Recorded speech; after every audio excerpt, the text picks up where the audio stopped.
যে আপনি যাকে ভালোবাসেন সে আপনাকে ভ্যালু দিচ্ছে না, আপনাকে সময় দিচ্ছে না, আপনাকে পাত্তা দিচ্ছে না।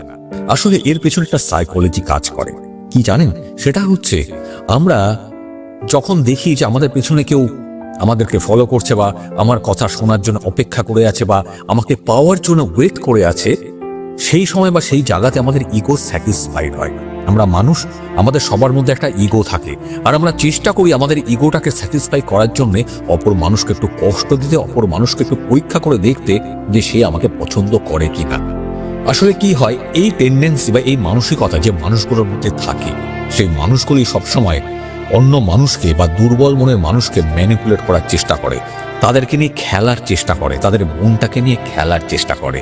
আমার জন্য সেই মানুষটা যে ইগো ফিড হচ্ছে, মানে তার যে ইগো স্যাটিসফাইড হচ্ছে, সেটাকে বন্ধ করতে হবে।